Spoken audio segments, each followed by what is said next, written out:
and that puts that brings the DeVeth Smith Super Tourer into play as well.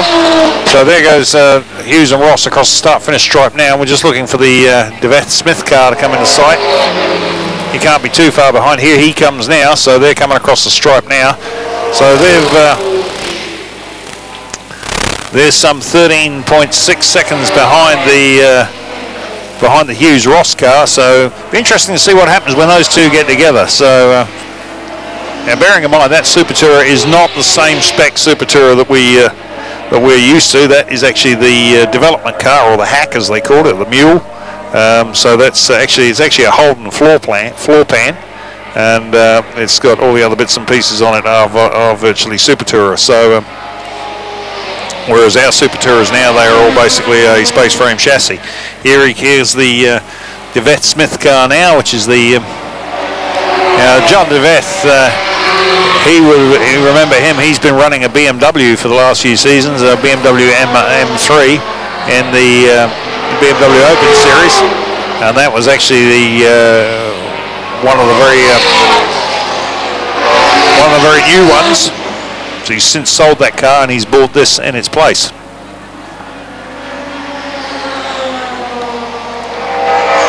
David Gregor and David Ewart across the start-finish stripe there, so they're currently down in about 14th to 15th position.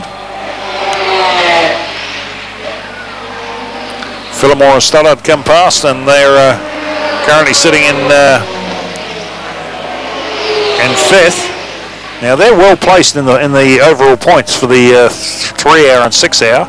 If I just, I'm almost too scared to touch the screen because I've got 3 screens open here, and one of them gives me the overall points, one of them gives me the list of cars on track, and yeah, it's a bit interesting. So there goes Driver and McLennan through in 7th position, and they're currently 53.6 seconds off the lead. So the McCarroll Glasson car is just circulating around there at the moment. And one of the things that you find with the little Juno is that they've just got to keep an eye on where they are and where they place the car, especially when you get into a battle with these Porsches, when there's a whole gaggle of them together, and especially when they're racing with one of the Commodores or the Falcons, they can't see the guy, they can't see the little Juno. So that's the hard part from their point of view, is when they get into the fight with them, is trying to get a pass clean without getting bogged down.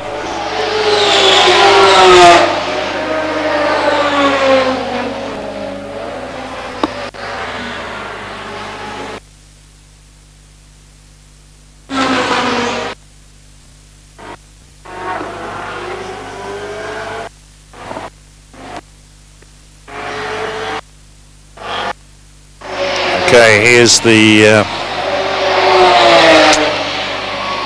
car number 15, which is the Pollard Motul entered Honda Integra. That's in for its pit stop. It's a little bit early for that one, so I'm just wondering if they've got an issue with it. No, it's definitely a fuel stop. Doesn't look like a driver change at this stage.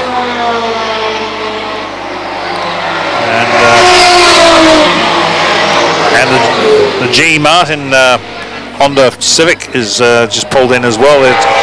So they've got some issues with that car. So they're backing that into the garage.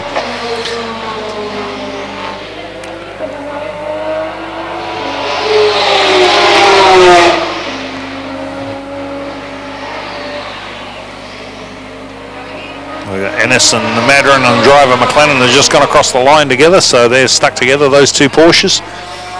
And then we look a little bit further down the track, and it seems that all the Porsches seem to be pairing up together. Here come 2 more of them, just trying to pick up who these are. So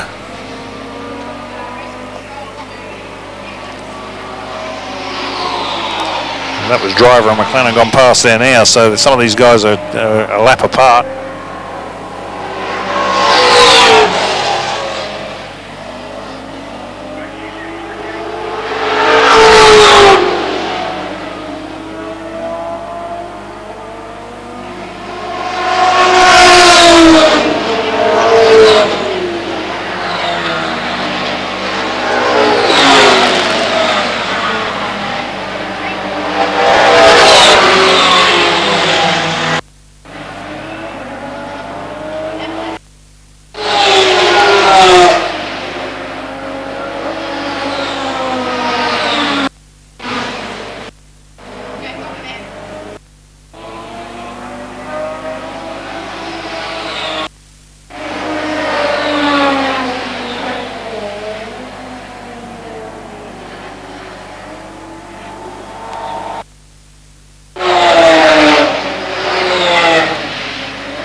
Actually, one of the quiet achievers in this race is the Farmer Martin International Motorsport Nissan GTR. That's slowly starting to creep his way up the leaderboard. He's currently sitting in 9th position now. He's sandwiched between Dovey Bowler in the Ford Falcon and Doherty Ryan in the Holden Commodore. So they're both TK TLX cars. So he's just sitting between the two of them at the moment. So he's just inching his way forward, and best lap time so far of a 1:11.5. Just looking for our little unit at the moment, and he's caught up in a whole pile of traffic there. He's about to put a lap on on a couple of the Porsches and just trying to pick this 3 of them together down there. He's already just passed Captain Johnson in the Ford Falcon, and that's the Chevy Falcon. And as they come up the hill here, it's look at the gaggle they've got here. So he's just put a pass on Madron. So just trying to find our Ferrari. We're seeing where that is sitting in the scheme of things. Yeah, he's just going through the Metalman Tyres corner now, so he's currently sitting in 2nd position. And the Hughes Ross Holden Commodore is the next one through. And we go back to DeVette Smith in the Super Tourer.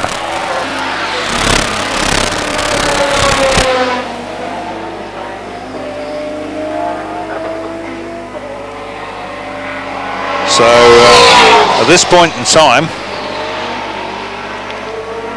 McCarroll and Glasson have got a 27-second gap over the 2nd place 430 challenge of Gray and Lester, who have then got 10 seconds over Hughes and Ross, who have got a 14-second buffer over DeVette and Smith, who are only 3.2 seconds in front of Phillimore and Studdard, and then you've got Innes and Madron. And we're just waiting for them to come through now and see what the gap is on them. Innes and Madron is 15.1 seconds behind them.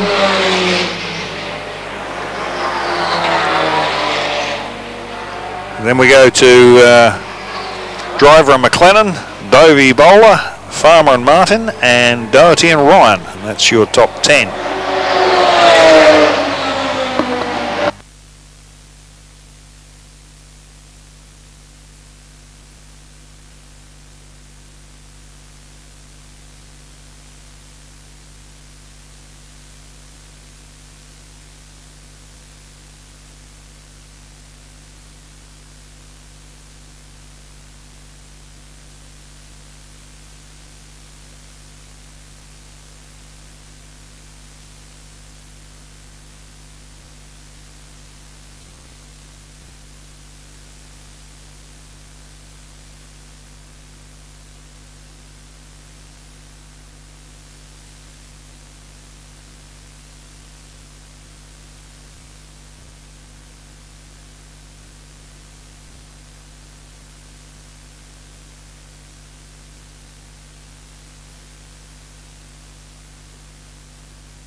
Okay, just something a little bit away from what we're doing out on circuit at the moment. Don't forget coming up on the 1st and the 2nd of November is going to be the big V8 festival here at Hampton Downs. And the best drivers from both sides of the Tasman and the country's top V8 categories are all set to rock the North Island at the first ever V8 festival in early November. So the best drivers from both sides of the Tasman, V8 Super Tourers and Hampton Downs Motorsport Park, they've come together to create the brand new event, which is sponsored by the TR Group and will be an official round of the Hancock Super Tourer Series. TR Group V8 Festival will be headlined by the BNT V8 Super Tourers and their second endurance round, the Waikato 400. Over the weekend of November and 1st and 2nd. Alongside them with a huge lineup, the inaugural event will be the EDC V8 Utes, the Central Muscle Cars, New Zealand V8 Touring Cars, GT1, GT2 and NZGT, and the Formula Libre single-seaters and sports cars. So that's going to be the 1st and 2nd of November, so keep an eye out for that one. Write it in your diary now, and we hope to see you here then.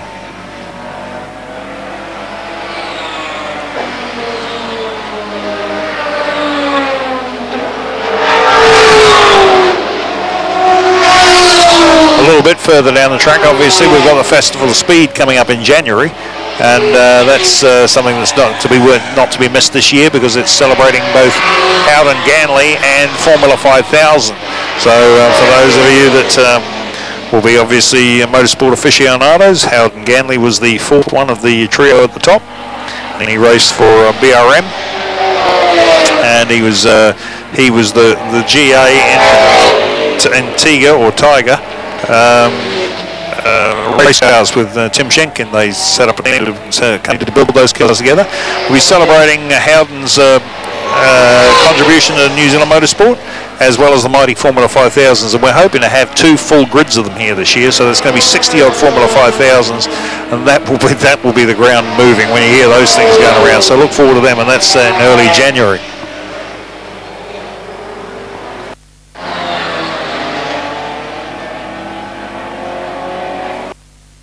Not a lot's changed on the track. It's still the McCarroll Glasson Juno leading from the Grey Leicester Ferrari, and that gets right out now to about 40-odd seconds. So they're disappearing up the road and hiding. Then you go to the Hughes Ross and the Holden Commodore. That's the New Zealand V8 Commodore, and then you go back to Devette Smith in the New Zealand Super Tourer Holden Commodore. So. And that's just going through the infield hairpin now, and then he looks like he's got the attention of the Fillmore Studdard Porsche not too far behind him. In fact, he's only 1.7 seconds behind him, so that could be a little battle worth watching on track. And here comes our leader across the start-finish stripe now. He's constantly circulating in the 108s.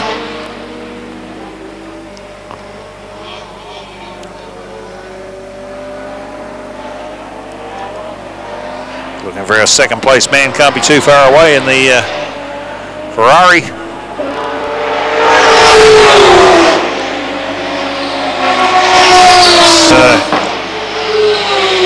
And McIntyre's just made a pass on the Dovey Bowler Ford Falcon across the start-finish stripe, so they've moved themselves back into 8th position.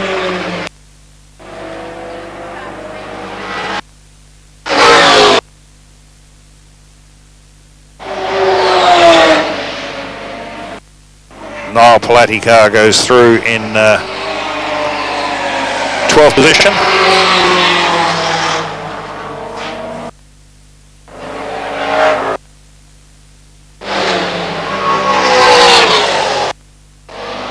Adam Carpenter, Vivian Eden car is in doing very well. That's the little black Mazda Stina, and they're currently sitting in 20th position,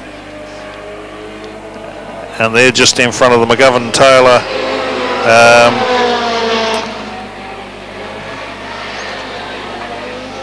McGovern Taylor Honda Civic, and the Meadows Stewart Pollard Honda Integra. And then we go back to Watson Rollison BMW M3, and they were having all sorts of trials and tribulations with that car in practice this morning, and they were quite unsure whether they were actually going to get anywhere, whether they were going to get out on the track, but they obviously have made it. So the gap now between our first and second place is currently 43.2 seconds, so it's a huge gap, and I'm just trying to pick up our in fact here if we look here now, McCarroll and McGlasson have lapped everybody up to the Hughes Ross Holden Commodore. There goes Beth through. He's just gone a lap down to the McCarroll Glasson car, so we're just going to keep an eye on to see when the pass comes here, because McCarroll and Glasson, if once they pass Hughes and Ross, they've lapped everybody up to second place.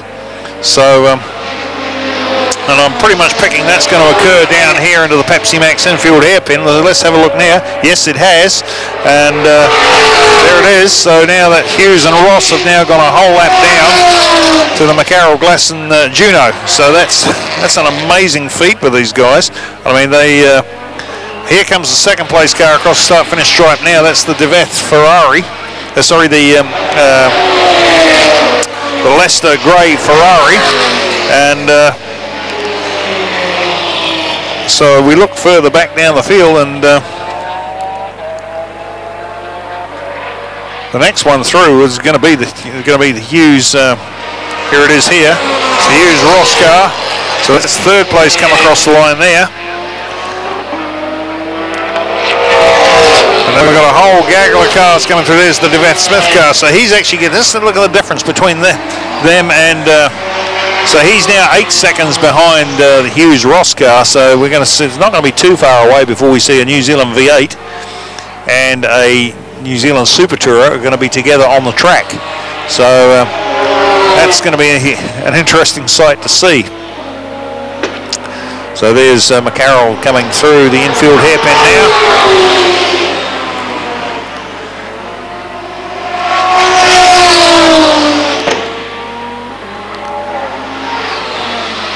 Porsches have not done well out of this at all. They've basically had all their own challenges, and I'm not sure what happened to Gilbertson and McIntyre, but they dropped like a stone at the beginning. They were comfortably sitting in third position, and then all of a sudden they just disappeared down the leaderboard, unless one of them had an off somewhere, and we didn't pick it up, didn't see it.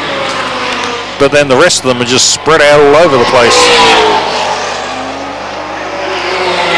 There's the 68 car's just gone past in front of us now. And that's Driver and McLennan, and they're currently sitting in 7th position.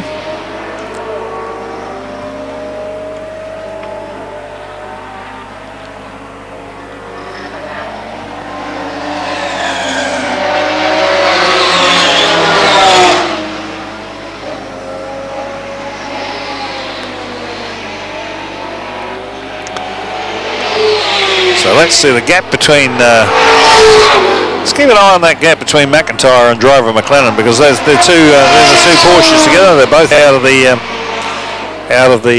Motorsport Services racing garage.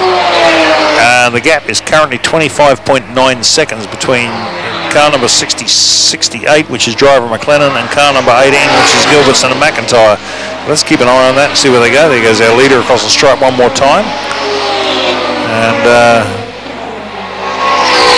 there goes our second place car, but third place car, albeit a lap down. And now the gap is down to, between DeVeth and Ross, is down to 6.5 seconds. So it is getting closer and closer as we go.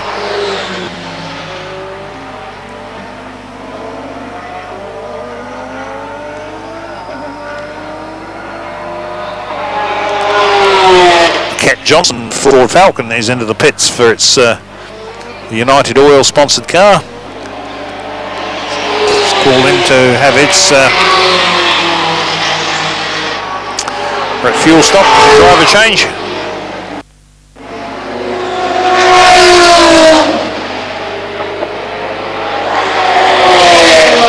It's swarming all over it, so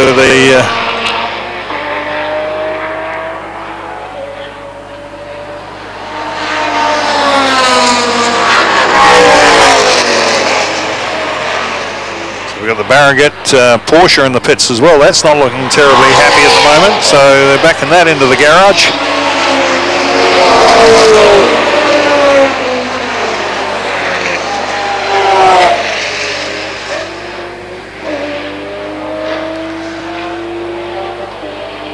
One of the things we've got to say is the standard of driving amongst the backmarkers, and this is absolutely outstanding. There's been compliments going up and down pit lane from all the top drivers, the professional drivers, saying how good the backmarkers have been. They've been watching their mirrors and giving room and moving over. So, and that's as Craig Baird said at Pogacar, you know, these guys in the cars and the slower cars, or the cars in the back, have got a harder job than the guys at the front, because the guys at the front, all they've got to do is look out the windscreen.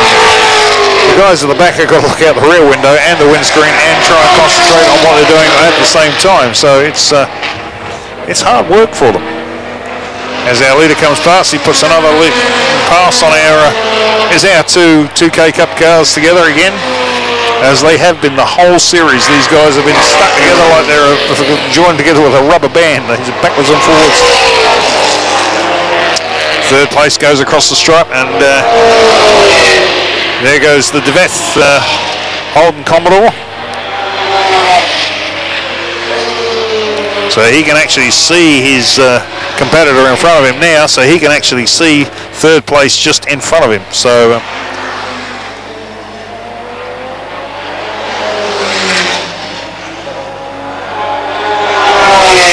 trying to pick up the Ferrari, pick out where that is at this point in time. I know the Pollard Honda's in one more time. It's got an issue with this car, so there's something wrong.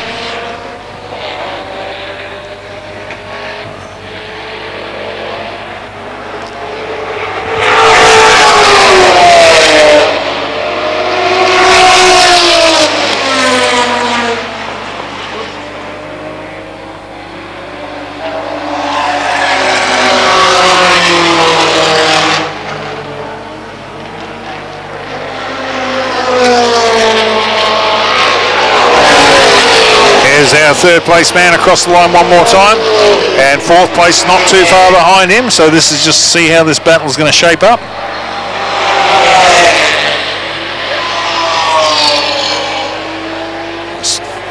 Can't find our second place man. He's out there somewhere, but I can't see where he is on the track.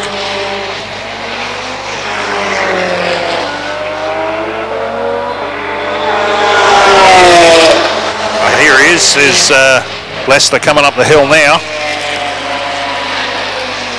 So it's not going to be too far, but too long before he falls victim to that savage little Juno at the front, because he's just put a pass on one of the Porsches down into. Here comes the Juno, and he's about to put a pass on the Fillmore Studdard car.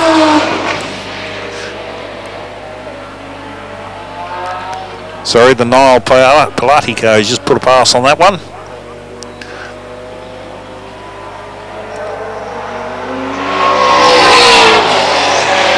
There's our third place. And here goes fourth. So the gap is now 3.2 seconds between the two New Zealand, top New Zealand V8 cars. The New Zealand V8 Commodore and the Super Tourer Commodore.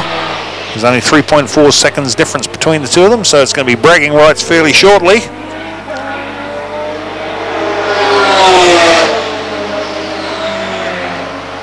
Although really it should be no surprise that the Super Tourer is the quicker car. I mean, it's got a 7.5 litre engine in the thing, so.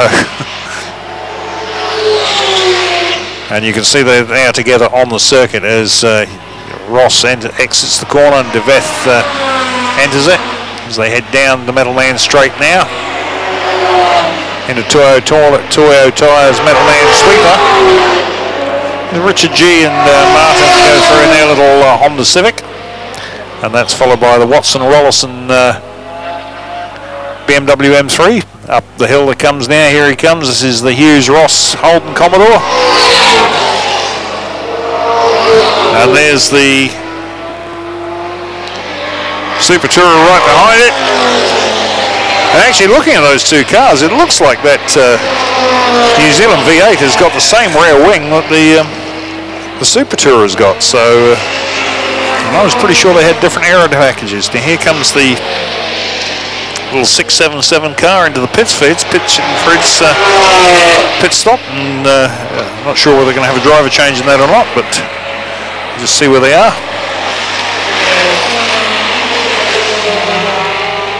Yep, there's a driver change going on in that car as we speak. That's a bit of a worry. The little Juno goes past us here, and it just it sounded like it was misfiring. Now it could have been the RX-7 that was with it, but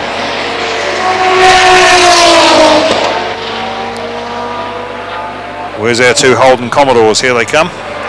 They're definitely on the same piece of track now. Little number 484, little BMW there. Those guys have done every round of the series, and did a head gasket at Taupo.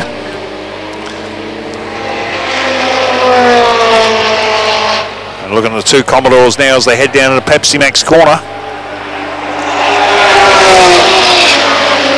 And still Ross in front in the New Zealand V8 Commodore.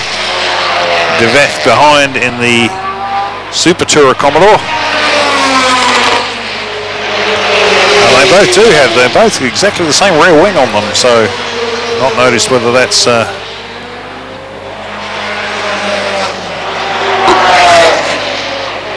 now the pass is being made down into no, sorry, that's one of the back markers. They just put up on the back marker. It's going to be bragging rights into this one. So they come up to the top of the hill, and it's still the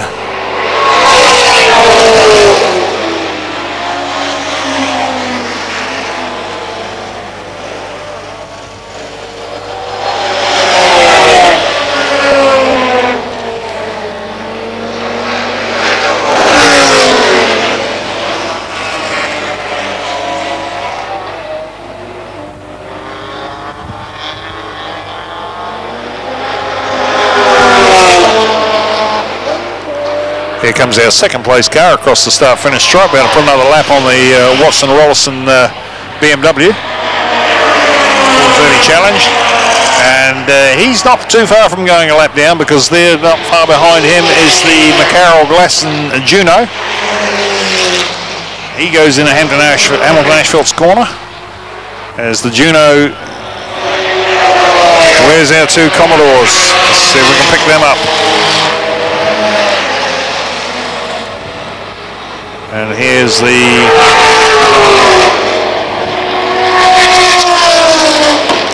here they are. They're still together on the track now.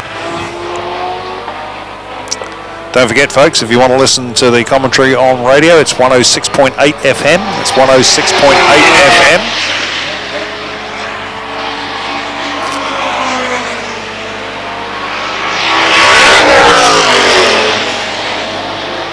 Just looking for the two battles on circuit now, and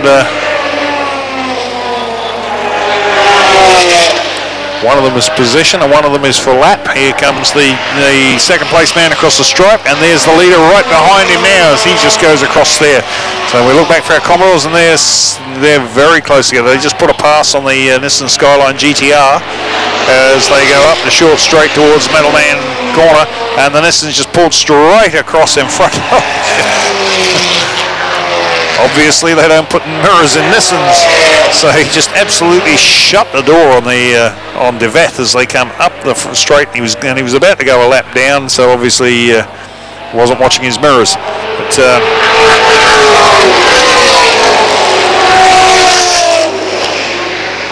down into the turn one, and that's given the Hughes Ross car a bit of a gap, a bit of breathing space from the Deveth Smith car. So he keeps putting a couple of lapped cars in between them. There's a car that's been circulating well. That's the Doherty car. That's the blue Holden Commodore. He's been going around. He's circulated beautifully all morning. Now here's the second place and our first place man together on the track. And I think you're about to see the pass as they go down to Hamilton Asphalt corner. You will see the Juno. No, he's still sitting behind the Ferrari now, but it is inevitable. It's going to happen fairly shortly, I would say, as they go down into Pepsi Max corner. Our two Commodores are still together on the circuit.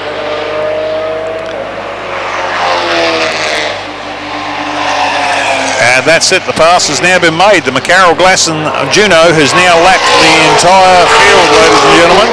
So that car now has one full lap up its sleeve. Now if they do the same thing they did at Taupo, and bearing in mind that we are currently only 1 hour and 5 minutes into the race, and the Juno has lapped the entire field, at this pace he could conceivably put 4 to 5 laps over the entire field during the course of the race. So we'll just see how things pan out.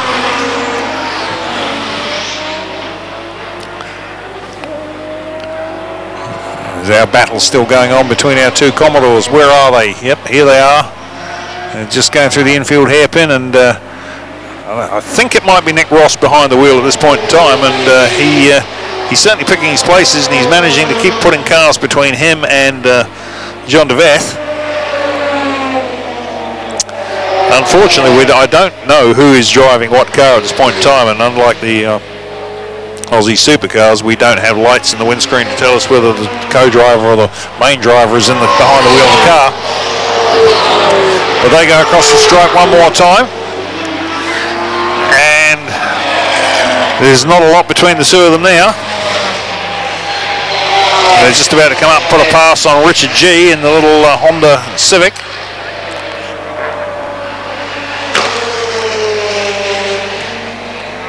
It's our Nissan Skyline. He's into the pits. Now, is this a driver change? Is it routine, or is it something else? That Juno has just absolutely walked past the Ferrari and just opened up a huge gap. So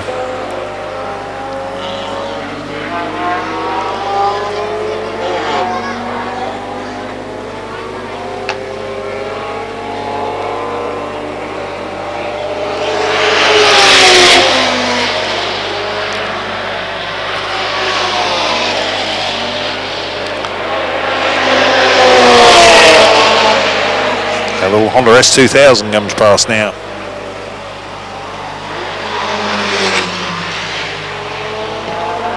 And there's the Hughes Ross Holden Commodore into the pits. So the pass never actually happened on the straight, on the track, but so the DeVeth Smith car has now inherited third position as the Hughes Ross car comes in for its scheduled pit stop.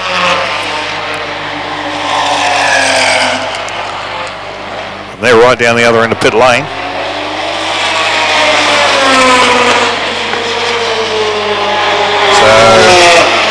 So they don't have a fuel rig on that car because they obviously, with the New Zealand V8s, don't do endurance races. So that car's not set up for with a quick brake fuel system. So it's basically fill it up through the boot lid. Let's have a look and see where Johnny Mack is and see how they've pulled themselves back, because they were definitely. They're still currently sitting in 8th position, but they have narrowed the gap back down to driver McLaren. They're down to 15.7 seconds. So I'll tell you what we're going to do now, folks. We're going to take a bit of a break. And we'll come back to you within the next 20 minutes. So I'll give you a quick rundown of the field as it goes, and then we'll go from there. It's McCarroll Glasson in the lead by 1 lap from the Grey Leicester Ferrari 430 Challenge, from the DeVeth Smith New Zealand Super Tourer Holden Commodore, from the Philomore Studdard Porsche 997 GT out of Motorsport Services Garage. Then Hughes and Ross, who are currently sitting in the pits for their scheduled pit stop in their Holden Commodore. Ennis and Madron are the next ones up in their 997 GT, and then from Driver McLennan and their 997 GT, from Gilson McIntyre and their 997, and Niall Palatti in their 997. So they're all the Motorsport Services cars together on the track. Dovey and Bowl are the next ones up in their Ford Falcon, from Doherty and Ryan and their Holden Commodore, from Billington and Scott in the Super Leona Super Copra, and that's in 12th position.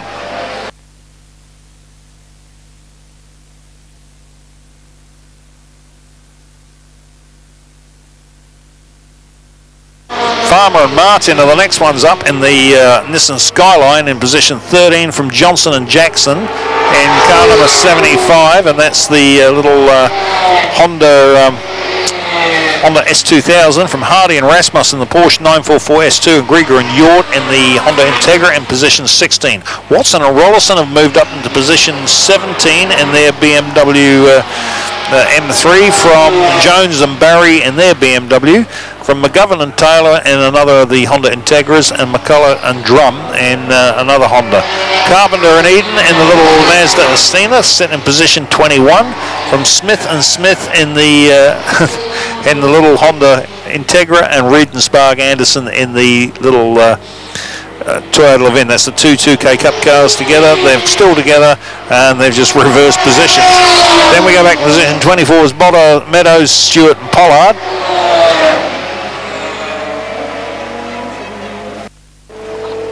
And then Butcher, Sinclair in 484, and that is the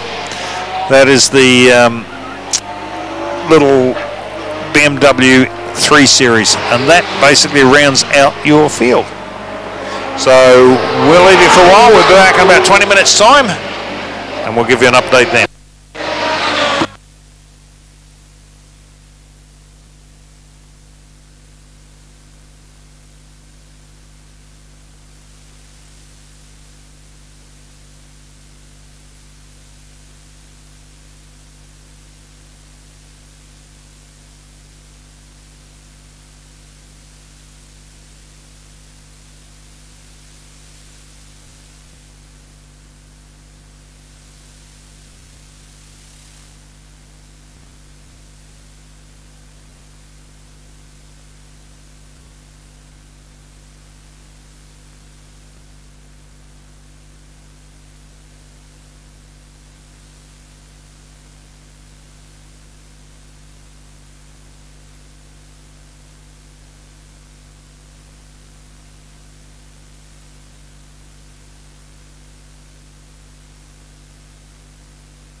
Okay, folks, just a quick update here. We've got all the motorsport services Porsches are in the pits at the moment. We've got two of them in the garage, which isn't looking terribly flash from their point of view. But whilst that's going on, all the others are doing a pit changes, driver change as well. So they're all in for the scheduled pit stop. We've got McIntyre as in, and he's swapping over for. Actually, I think McIntyre's just got in the car by the looks of things. Then we go back to there's the Madron Ennis car's the next one through. That was the next one in. Then the Phillimore car was the last one in. There were three of them. So the McIntyre Gilbertson car is just going out now. And I think it's judging by the look of it, I think it was Gilbertson just got out of the car. I think Johnny Mack just got in. So unfortunately, they don't tell us who's who and who's driving. And now they've got the bonnet off the Madron Ennis car. So the Niall Palladdy car and the other Porsche, the two of them are in the garage, and they've got the front splitters off of two of them, off one of them, and the other one it looks like it's going nowhere, so that could be a retirement. So I said that the Porsche is designed to do 24 hours and they go forever and ever and ever, and I think I must have put the commentator's curse on them, but never mind. Our leader is still Dean McCarroll, and he's still trumping around out the front there, and obviously still in second place is the Leicester Grey Ferrari 430 Challenge. Then we go back to the Deveth Smith New Zealand V8 Super Tourer, and then we go back, the next one back will be the New Zealand V8 of Hughes and Ross. So that just gives you a brief update of where we are at this point in time.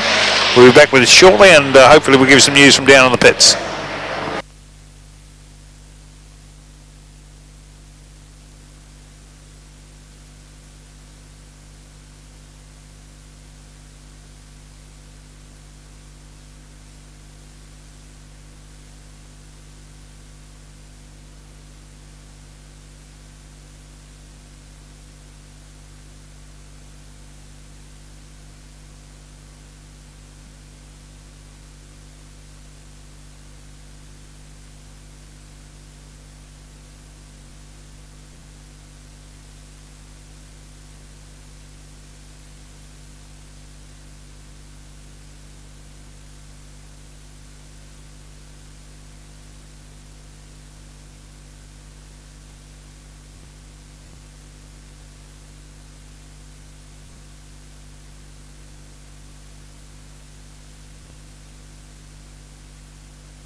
Okay, folks.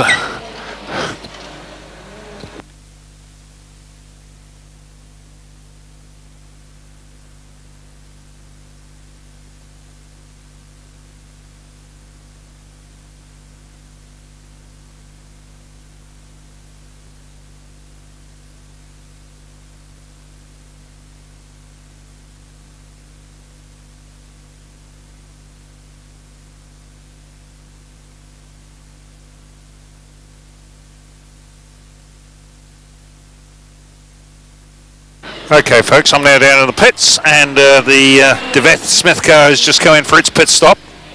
So that it was sitting in second position when he came in, and so we just now to let him go around and clear it up, and we'll find out where we are. It's the Grey Leicester Ferrari Challengers sitting in third position at this point in time from the Hughes Ross Holden Commodore, and just in here at the moment with the car number 247, which is the McGovern Spark Larry and Honda Civic, and they're just undergoing their driver change. Not sure who's up behind the wheel. We'll have a wander down pit road and see if we can pick up some pieces of information from others, see where they're placed.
Okay, folks, we've got the McCarroll Glasson Juno into the pits now, and it's actually stalled, so it could have run out of gas.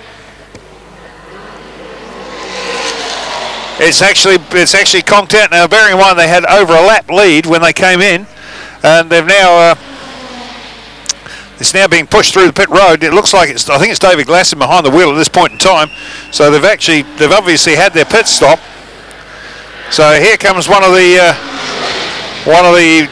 motorsport services Porsches. That's car number 18. That's the McIntyre car. That's in for its pit change. Now it's just been in once before, and it's had a tyre change. They're checking the right front wheels on it, or the front wheels. So obviously it's got a bit of a shudder at the front there that Johnny Mac's not happy with.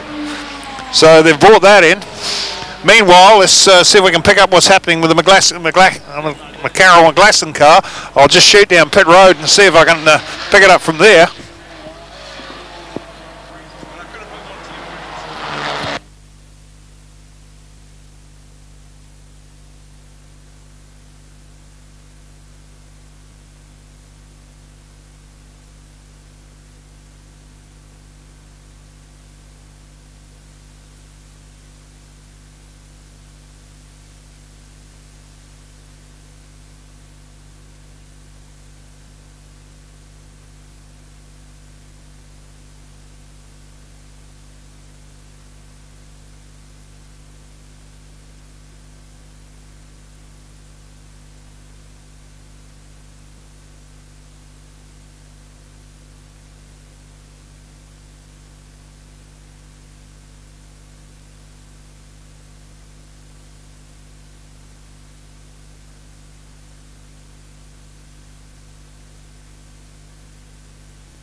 Okay, folks, this isn't actually looking too flash for our race leaders because the car's disappeared into the garage. I'll head down here and I'll just see if I can pick up what the issue is. Once they start heading for garages, then we start having issues. So we'll wander down and have a look and see what, see if I can have a word with them down here and find out what's going on.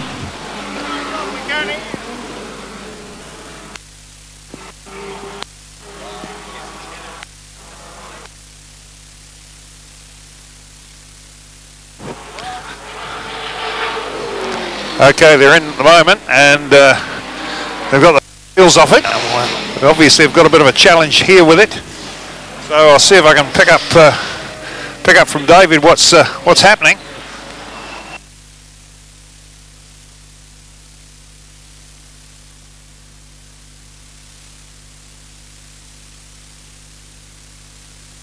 So I'm down the pits with Dean McCarroll, our race leader, and it's not looking very pretty from here. Dean, what's the issue, buddy? Looks like we've broken a CV joint, something like that, and it just sort of came in and out of the sweeper, just made a rather unpleasant noise and got a bit wobbly on it. So we'll be able to fix it, but it's just a matter of how long it's going to take, I guess. Well, put it this way, I calculated the rate you were going, you were going to lap the whole field every hour, so, you know, you've got 6 laps up your sleeve. Absolutely, I mean, nothing like a challenge, you know. We're going to go for it. Don't you worry about that. Well, the beauty about it is you've got a whole spare one there to rob bits off of. We have. It's been well used right now, so yeah, you're right. It's very handy. Sorry to hear that you're having your issues, Dean, but hey, you know, that's motorsport, mate, so hopefully we'll see you back out there. You will indeed. Thank you. Cheers. Thanks. So there you have it. Our race leader's got a broken CV joint, and so they've pulled that into the pits now, and hopefully they'll get that fixed within the next half an hour or so. Now, bearing in mind that they have the capability to lap the entire field every hour, so that effectively is we're now an hour and 3/4 in. So that's going to leave us with basically the 3-hour race is out the window for them. They're not going to do that one, but with a 6-hour, that effectively gives them 4.25 hours. So 4.25 hours is 4.25 laps. So depending on where they end up with this one, so I'll just check and see where the time is at the moment. Now it's Gilbertson and McIntyre.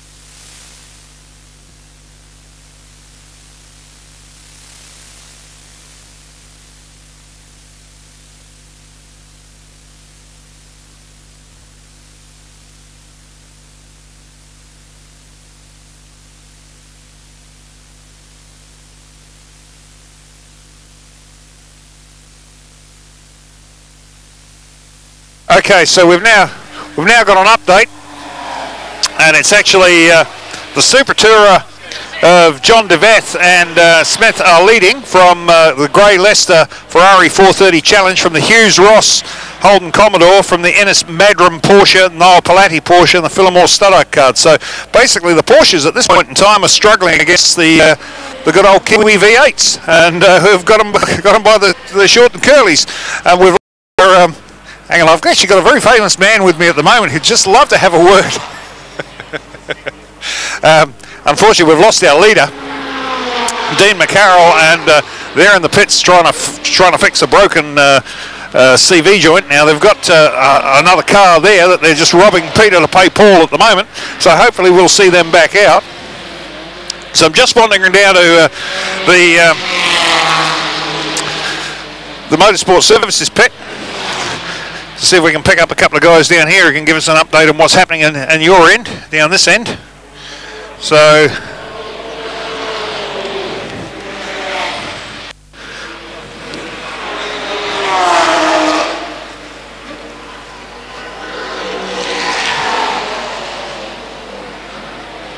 okay, the 65 car is definitely out.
the driver of the 18 Porsche?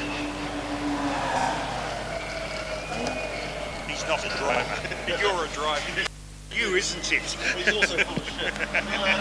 Hey, Six.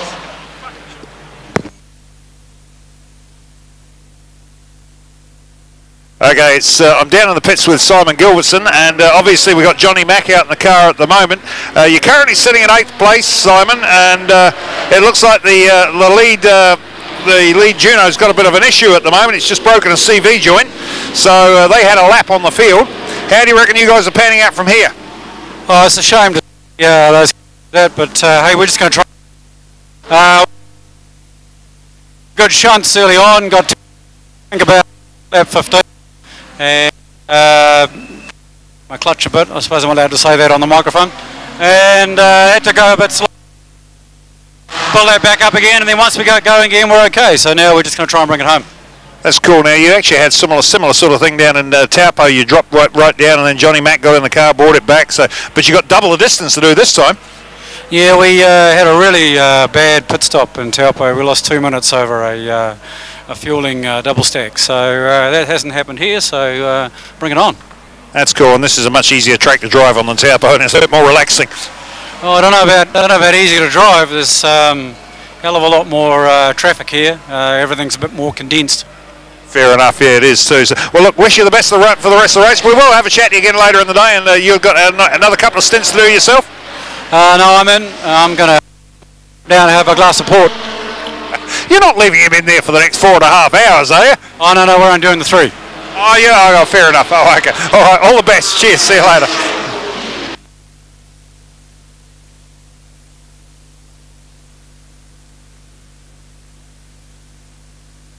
Okay, I'm outside the Doherty Ryan pit at this point in time, and they're in at the moment. They've all back of the car trying to find out what the issue is there. So obviously there's making some horrible noises at the back, and when you get the race drivers climbing around underneath, it's not looking good. Perhaps we can get a word with one of the drivers.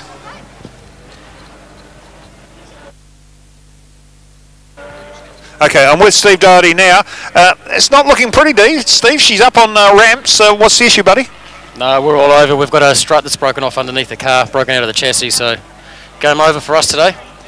That's not good, is it? That's not good considering where we were in the event, no.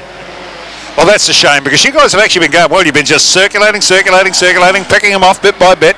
Yep, we've had a good series so far, yep. Our strategy has been working to use as much petrol as we can. We're a rubber off the tyres. That's it, yeah. That's always the way, isn't it? How to make a small fortune out of motor racing, start off with a big one. Exactly. Cheers. Sorry to see you out, mate, but all the best. Hope to see you back again soon. Cheers. Thanks for that.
Okay, folks, we're back again, and apologies for the bit of silence there, but as there's only one of me today, I'm doing double duty. I'm up here in the commentary box, and I'm also over in the pits finding out what's going to happen. So we're about 2 hours and 2.25 hours in, so we've only got just on 3/4 an hour to go.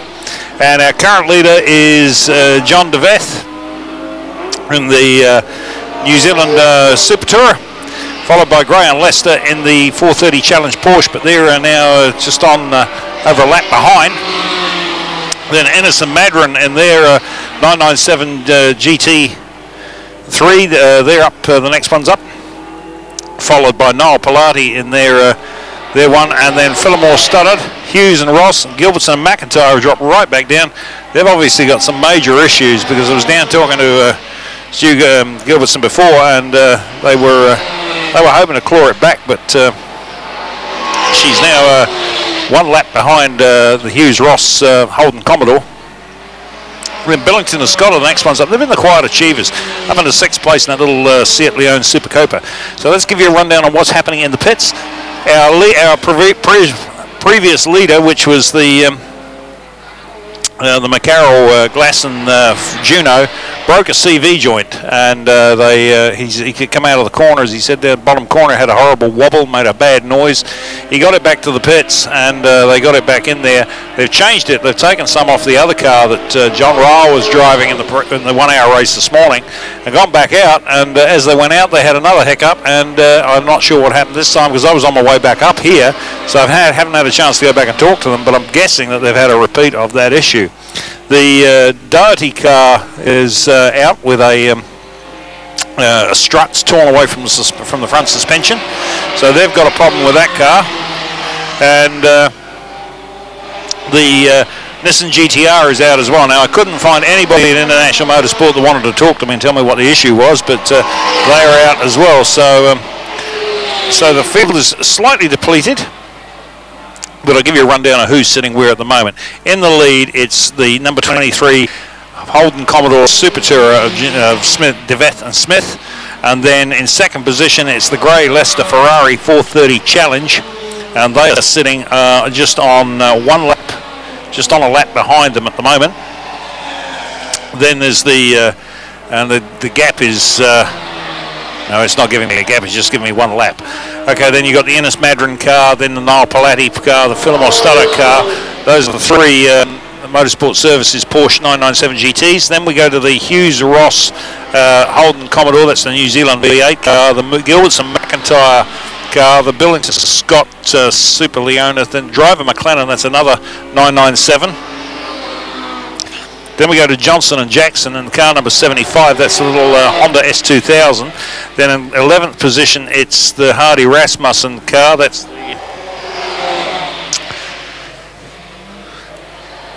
the 57. That's the Porsche 944 S2. And then Jones and Barry, they've come up well. They're sitting in the 12th position in that little BMW 3 Series.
Sorry, as once again I was just trying to get things plugged in and turned on up here, but it appears we have a safety car. We have something out on the track. I'm just trying to pick up where it is. And it appears to be something on the hill coming up towards...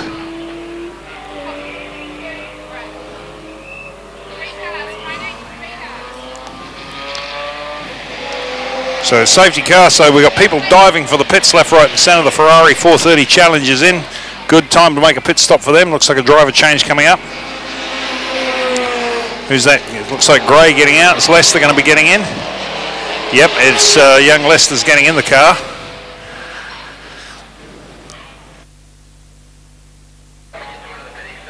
So I'm just trying to pick up what the reason for the safety car is. It is something on the way up the hill by the looks of things.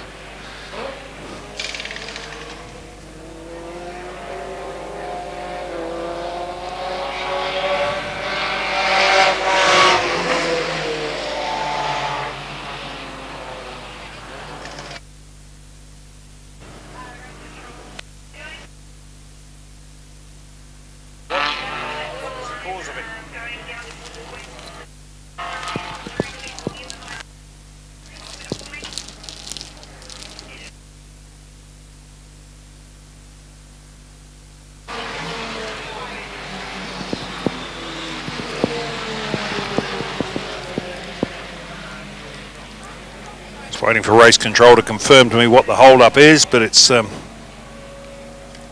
obviously just out of our sight.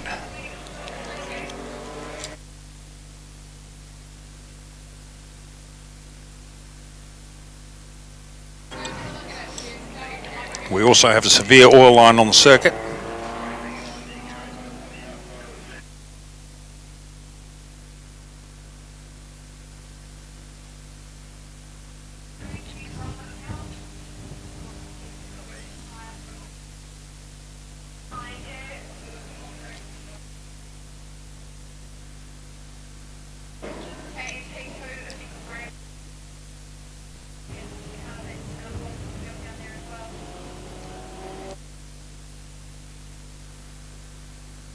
See the Dovey Falcon coming out of the pits now, so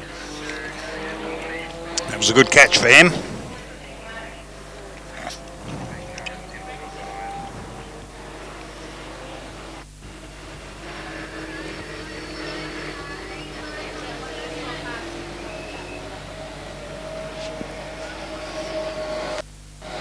The Mike driver Simon McLennan Porsche into the pits for their driver change.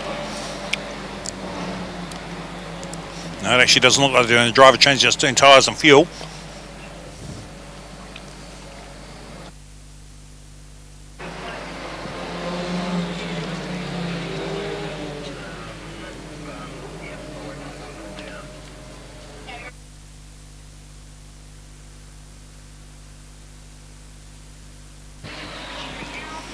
So yeah, so our Porsche's the driver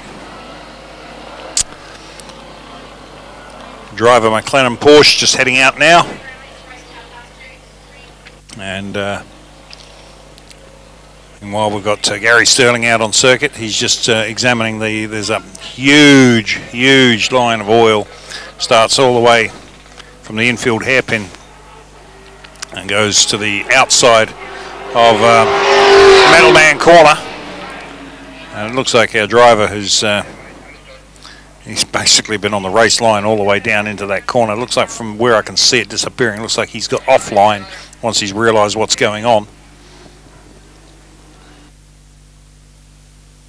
But it does look like an expensive oil patch.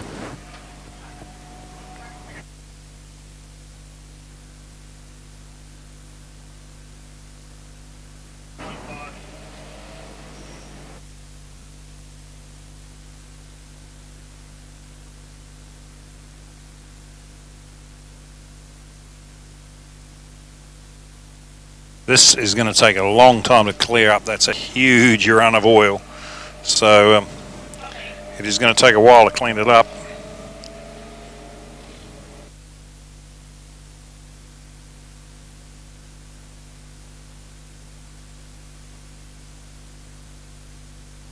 Mind you, this whilst this is going on, it does play into the hands of the McCarroll, Glass and Juno, because it's giving them more time to get that cow, though I don't think they're going to be able to get it back out there, judging by the look of what was happening earlier on.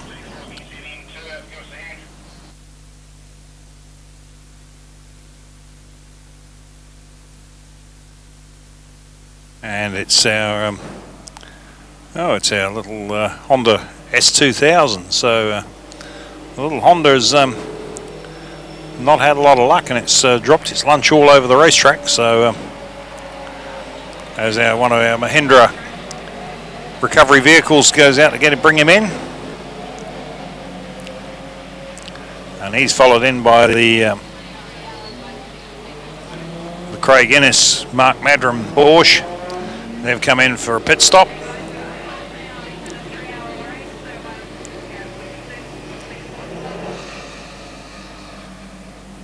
This is going to be a big job. That's a long way to go to clean that, to clean up all that oil.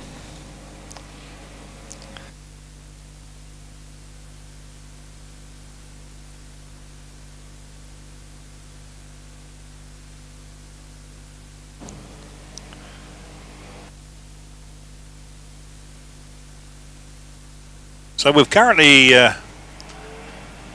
sitting on just shy of 2.5 hours at 2 hours 28 minutes.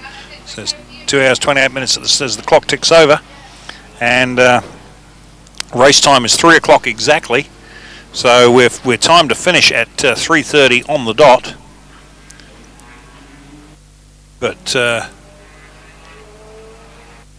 I take my hat off to those guys down there with those buckets of sand. They are doing their absolute level best to try and get it done as quickly as possible. But that is a very, very long oil run. It heads all the way from basically the exit of the infield hairpin, and goes all the way down to Metalman Corner and around Metalman as well. So not sure how far it goes around, but it looks like the whole sump load was just basically dropped on the track there. And looks like it's the second major expiry we've had today.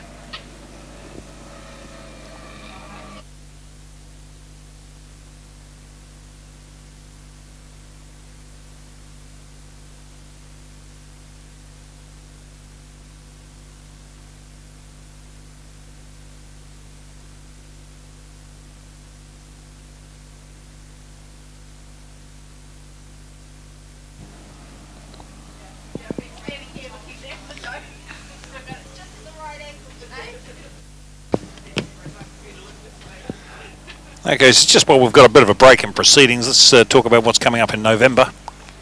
1st and 2nd of November here, it's the Waikato 400, and that's basically the V8 Challenge, and we're going to have the Super Tourers here for their second round of their endurance series. We'll also have the New Zealand V8s here. We'll have the UDC V8 Utes here. We will have the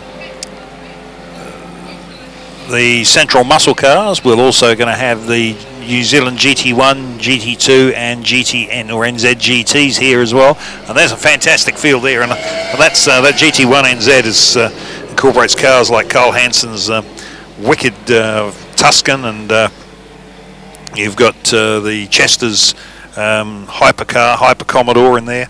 Then you've also got Glenn Smith's prototype Porsche, V12 Porsche that turbo that runs out of an ex Daytona car. Rumour has it there's a couple more of those coming into the country. We've got a Mosler in there as well, so that's going to be a fantastic race meeting, that one. And then in addition to that, we've also got the Formula Libre as well. Now that'll be a combination of the Formula 5000s, the Formula Pacifics, Formula Holdens, and Formula 3 cars, and you get the chance to see the big Formula 5000s strut their stuff, they are the fastest cars around this circuit. So there's nothing will touch a Formula 5000 on this track. So there we have it at this point in time. They asked that oil patch goes right around the Metalman Corner as well. So Mind you, the guys are going to get a pretty good idea of where it is now. They can see it. It's very, very visible from up here in race control.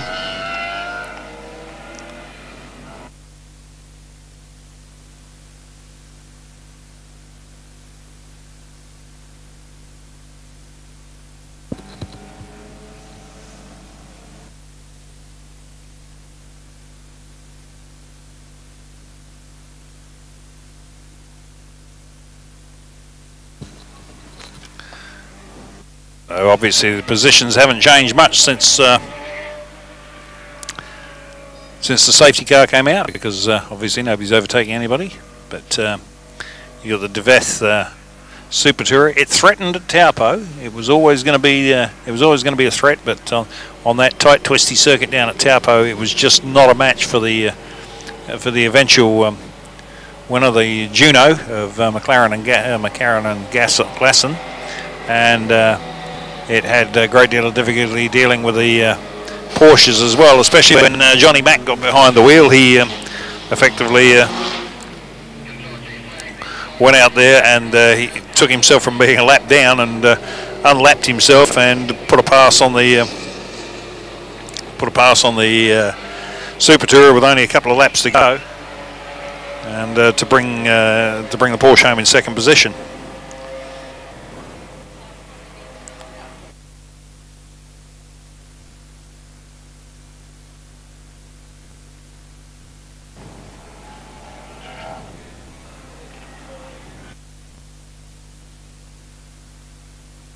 And of course, other stuff coming up on the motorsport calendar too is our Festival of Speed, which is happening here at Hampton Downs in the second 2 weeks of January, where we'll be celebrating Howden Ganley and Formula 5000. And I know that Tony Roberts and Chris Watson and Jim Barclay are working very hard on putting together a stellar field of Formula 5000 cars for that meeting, and we're hoping to have enough to fill 2 full grids of Formula 5000s, which is, if you can imagine, 45 odd cars per race, 5-litre stock block V8s. It's going to be quite an impressive sight to see and hear.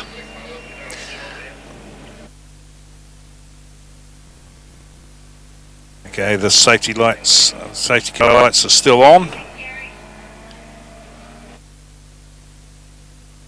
So it's going to be one more lap behind the safety car.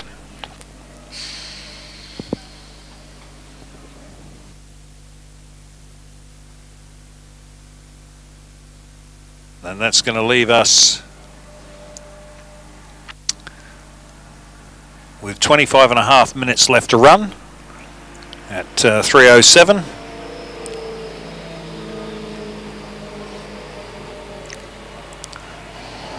Now, what will happen at the conclusion of the 3-hour race is they will be showing the New Zealand flag, and those that are not competing in those that are competing in the 6-hour will remain on track, and those that are on the 3-hour will effectively hit the blend line and filter back into the pit road, and obviously get well and truly out of the way.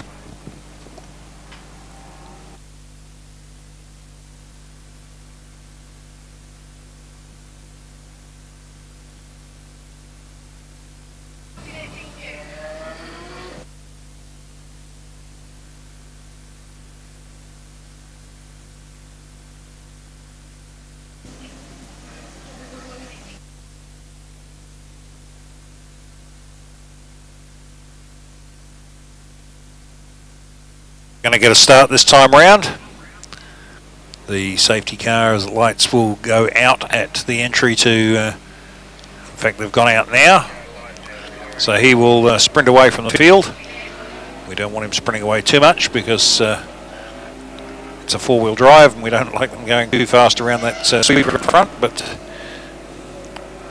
Tony Rutherford at the wheel, very accomplished race driver himself. John Deveth is just he's keeping pace with him. He should be dropping back off there a bit, but not a very clean start at all. Everybody's just broken well and truly up. And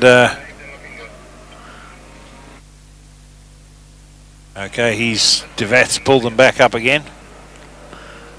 The back of the field is a long, long way. They're still coming around Toyo Tyres corner, just waiting for the restart now. And that's it, and DeVeth grabs the lead as they take off from the start for the final 25 minutes or 24 minutes of this 3-hour enduro. And he's hotly pursued, obviously, by, and there's some of the Motorsport Services Porsches that had pitted during the safety car period, who are now at the back of the field, so they'll be scything their way through. And as will the 430 Challenge Ferrari, which also took the opportunity to take another drink, because bearing in mind he's in the 6-hour, so and they put John O'Lester behind the wheel as well. And on track at the moment, here we go, we've got the Super Tourer and the New Zealand V8 are nose to tail around the infield hairpin, although they're separated. No, actually, they're going to be fairly close together on track by the time they come across the start-finish line. I think they could be running 1-2, those guys. So I think it may be Nick Ross behind the wheel of the... no, it wouldn't be. As they all run through the dry stuff. Across the stripe they come.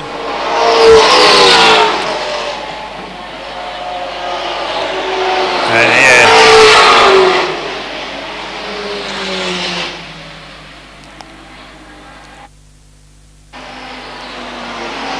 Just waiting for the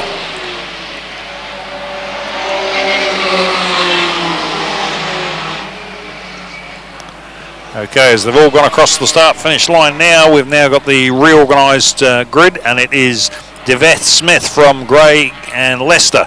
So the Ferrari still sits in second position. Then they're a lap up on the Innes Madron 997, who is another lap up on the Hughes Ross Commodore. And he's just trying to unlap himself at the front here from the DeVeth Smith car. DeVeth realises he's got no need to fight because he's 2 laps in front of that particular car, so he just lets him go. The Ferrari appears in the... he's going to start appearing in his mirrors fairly soon, and he's going to want to unlap himself because in the event of another safety car, it's going to bring him back into play, because bearing in mind there's not a lot of that time difference between these guys.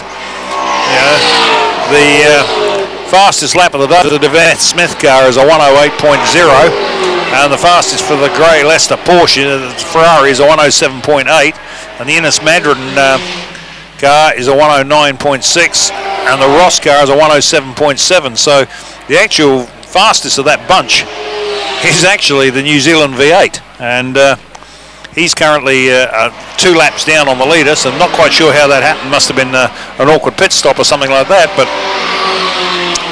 bearing in mind these guys are running through to the 6-hour, so getting yourself in front or getting yourself unlapped and you get another safety car, and there could very well be one, although in a 6-hour race when you've got to realise that half this field is just going to disappear, so all of a sudden the traffic's going to be a lot thinner out there, and they're going to continue on to the end.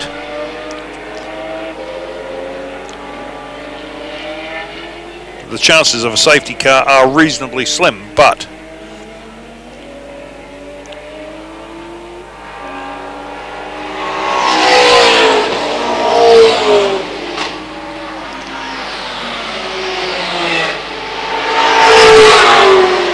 there's the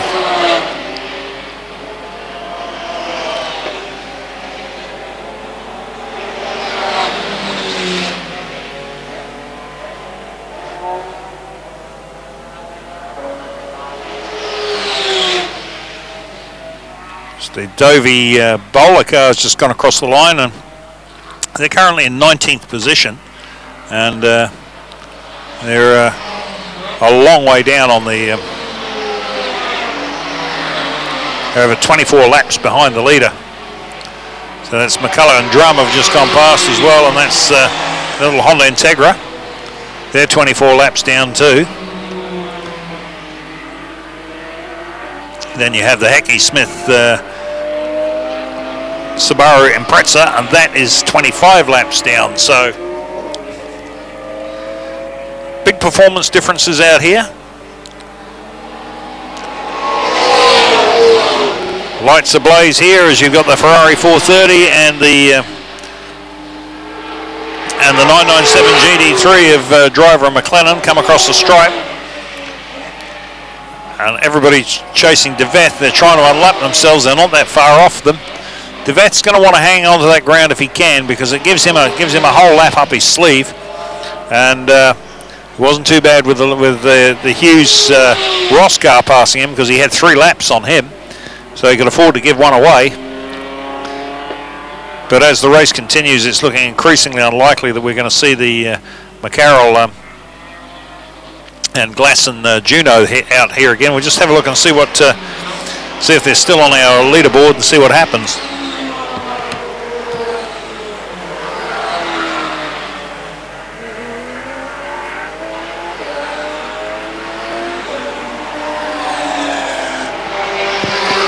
Well, I think it's a pretty safe bet that they're out of it now, because there's just showing that 43 laps off the pace. So they've been sitting in the pits a long time and haven't been able to do much about it. So it's, I guess they've just kissed this one goodbye.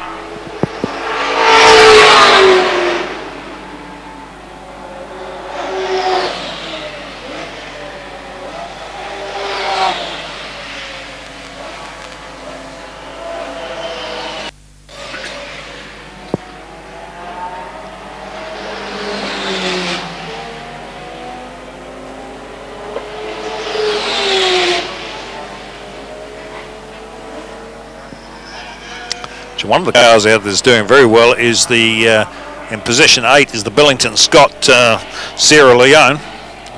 Sorry, Super Cooper Leone. And they're currently sitting in 8th position, just in front of the driver McLennan Porsche. And you got the Hardy Rasmussen Porsche 944 S2 as well. That's sitting in 10th position. They've done very well, as is the Grieger Yacht Honda Integra. So in that 1601 to 2000 battle, I'd say it's the Grieger Yacht car leading that.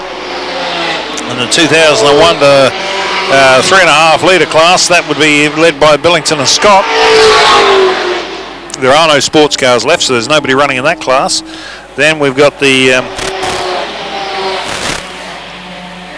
0 to 1600 class, and that's being led by Reed, Sparg and Anderson. And that's the little $2,000 2K Cup Toyota Levin.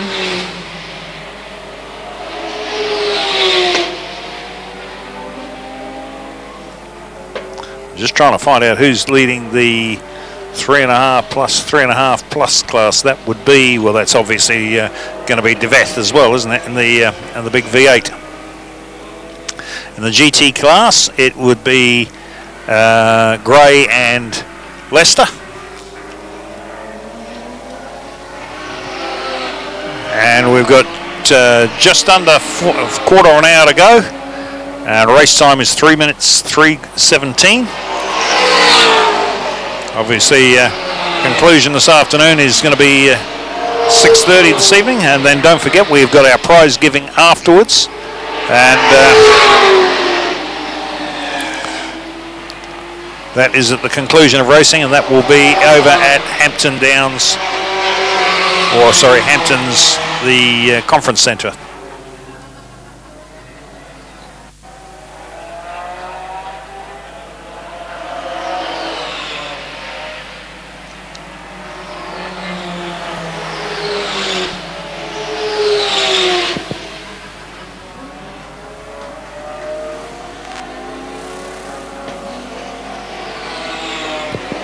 Car number 484 there, the Butcher Sinclair, little BMW 320i running around there, the 3 Series, 28 laps in arrears, and he's still not the last man on the road, so he's doing a really, really good job out there. They bought, those guys are new to endurance racing. They just bought that car off a competitor in the, and we have another huge oil spill on the track as well, right round. And it's out of one of the Porsches, which is not a good look. And he's so courteously driven right across the racing line and into the pits. That's a great bit of driving there from him. Car number 64. That's Malcolm Nile from Australia and Mark Pilati. And obviously in Australia they don't have a issue about getting off the racing line when you're dropping fluid all over the track, but it looks like they're judging by the looks of things it was just water, but of course it will be full of glycanol as well. So that won't help.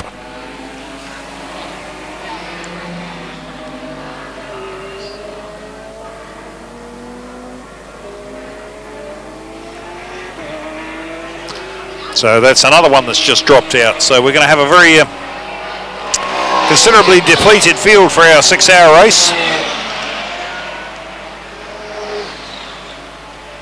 And look at this on track, would you? The Spark, Anderson, Reed, Toyota Levin, and the Smith Toyota Integra are absolutely glued together, as they have been for the entire series of this Mahindra endurance class. These guys are 2K Cup cars. They compete in the 2K Cup in these cars, and here they are on the track, and they've been like this since day one at Pukekohe. And they've done the 1 hours, the 3 hours, and I think they did the 6 hour at Pukekohe. I don't think they're doing the 6 hour here.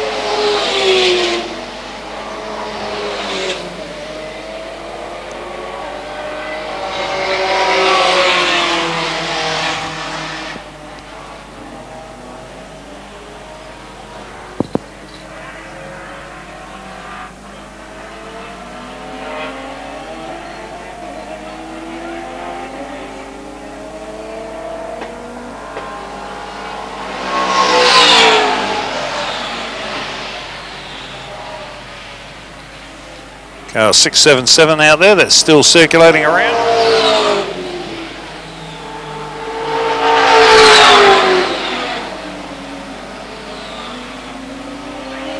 Actually, they're doing quite well. That's Adam Carpenter and Vivian Eden, and they're currently sitting in 13th place overall, so they're doing very well. They're just behind the Jones-Barry BMW 325, and they're one spot up from the McGovern Taylor car, and Reed Spark Anderson little Toyota Levin out on track at the moment, and it is the 430's actually got past Deveth, so he's now on the same lap, and if they get one more safety car, he's going to be right with him. So Deveth may have been a little bit lapse in letting him go.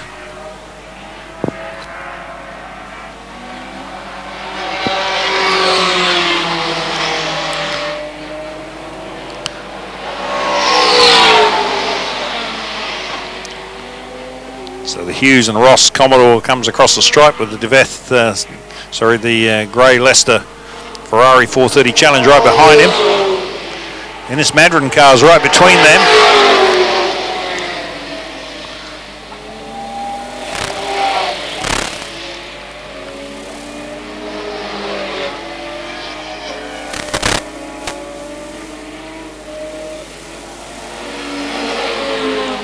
Bit of on-track action there between car number 6 and car number 34.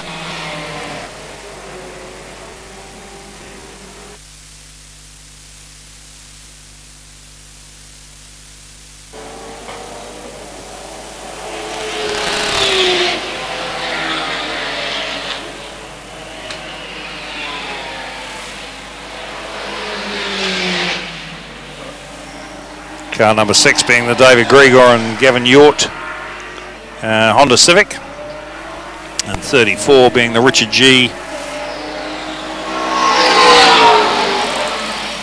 and Sean Morris Honda Civic. They're both running in the same class, so we try and pick them up on screen, see where they're sitting at the moment.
333 car, which is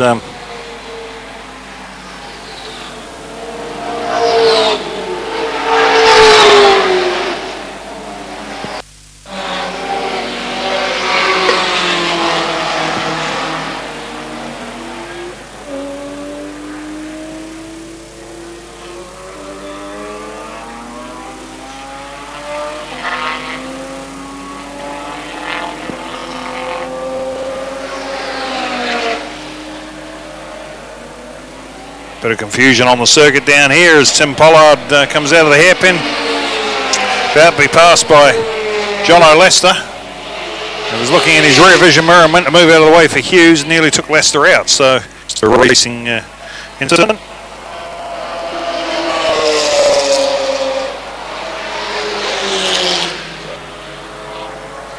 The Gilberts and McIntyre still circulating, currently in 6th position.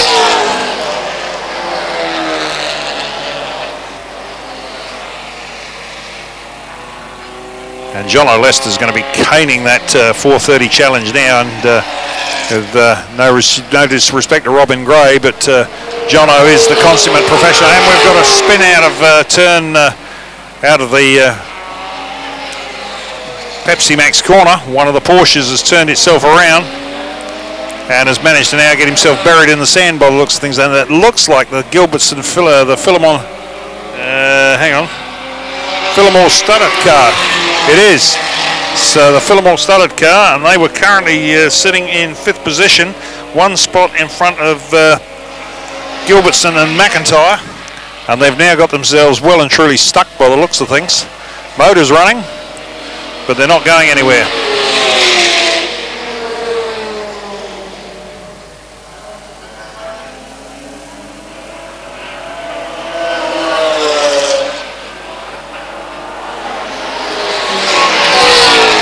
Deveth is currently saying, no, he's got himself out now. He's finally got himself moving.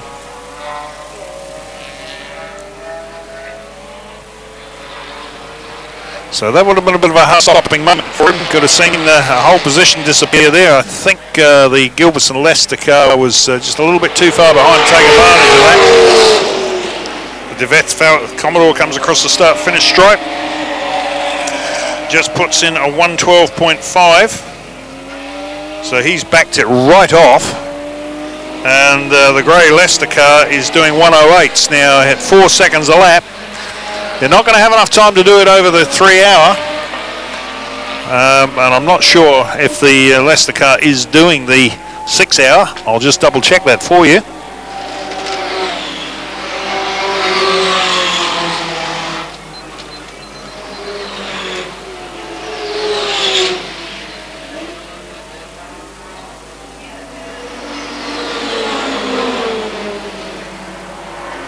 Now, according to my program, the Ferrari is doing the 6 hour, but I don't think the Commodore is. So all he's doing at the moment, he's just trying to stroke it home. He doesn't want any issues with it.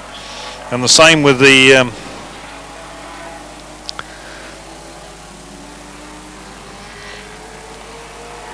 Hughes Ross car. That's not doing the 6 hour either.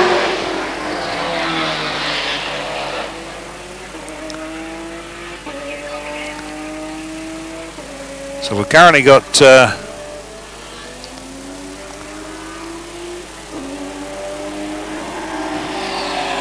4 minutes left to run. We have 4 minutes left to run. The time is 3:28. So we're going to be stopping just after the 3:30.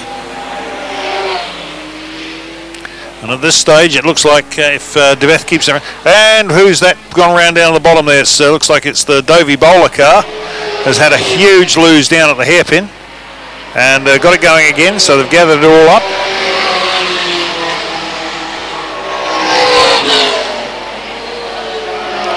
There's the Hughes Ross car across the start-finish stripe. Just looking for. Just looking down towards Carter now to see if we can see the last lap board.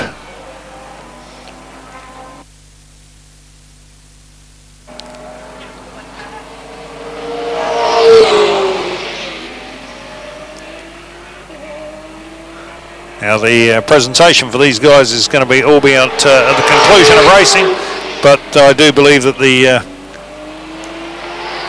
there will be food being served at Hamptons from about 5:30 onwards.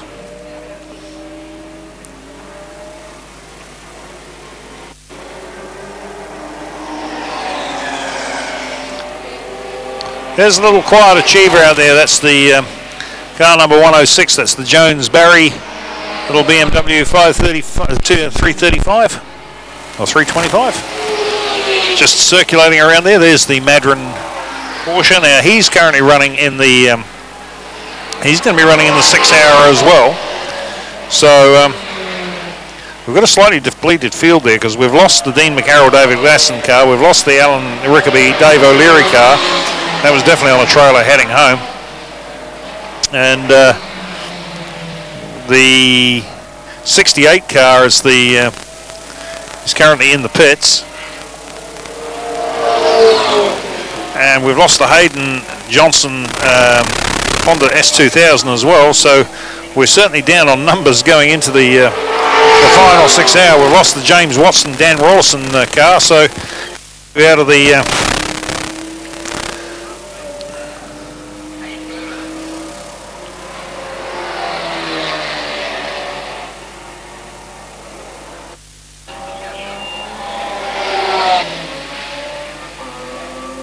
yeah, we've lost 6 cars so far out of the 6 hour race, so that's real sad. It's going to make that a very depleted field.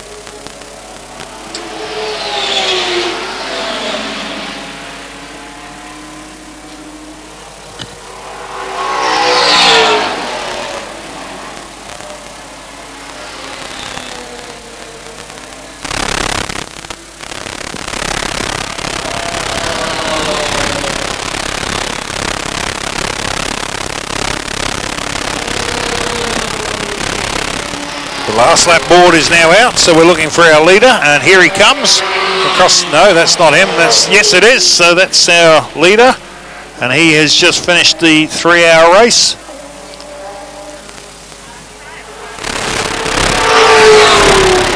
So they've got the board out, 3 hour last lap.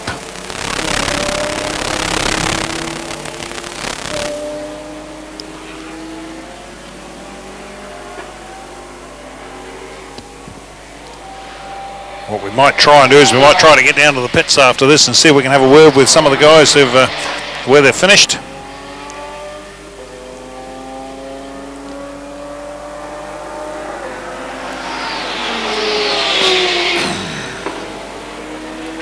So the current leader in the 6 hour race is actually the Ferrari 430 Challenge, followed by the Craig Innes Mark Madron Porsche 996 GT3.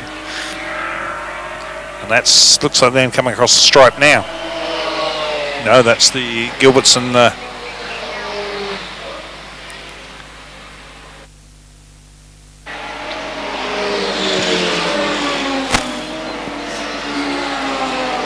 So there we go. He's just taken the. We won't call it the checkered flag. It's the New Zealand flag. So DeVette and Smith have just taken out the 3 hour race. Congratulations to them, well done. Second place will be Robin Gray and John O'Lester in the 430 Challenge Ferrari, and Innes and Madron will be third place in the here they come. They're going to pick up the second position in the Ferrari. There's Madron and Innes, so they pick up third position in the Porsche. Hughes and Ross pick up fourth in the Commodore.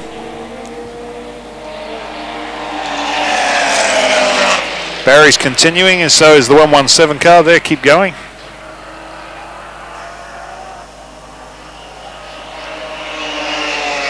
There's the McIntyre Gilbertson car, so they're going to finish sixth in their class.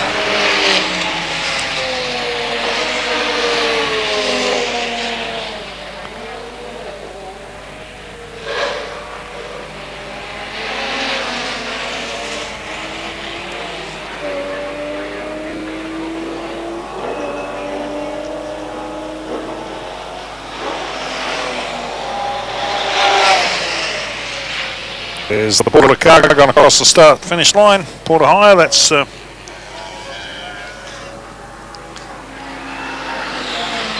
Sam Phillimore and Danny Studdard. Are they continuing? No, yes they are. They're continuing in the race as well. So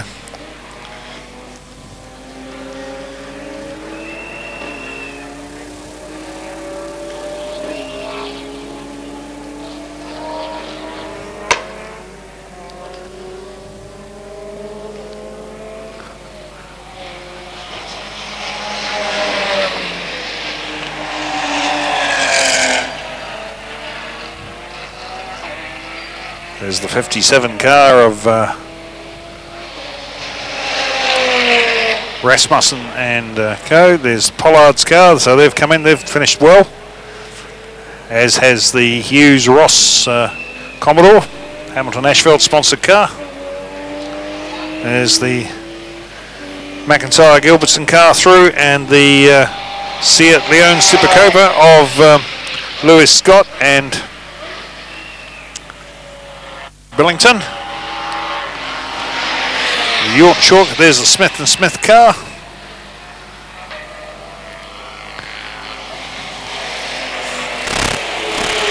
And our 151 car as well, and there's our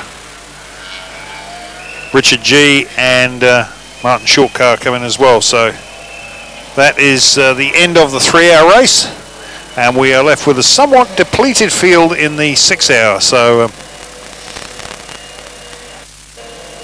we will just see how they go. And your new leader for this is the 430 Challenge Ferrari of Robin Gray and John O'Lester. And we see them just going through the infield hairpin now. And then the Porsche of Madron and Ennis. Now I'm going to head off down to pit side for a little while and see if I can pick up a word with our winners and co, and see how things panned out for them, and then we'll be back with you shortly afterwards.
Right.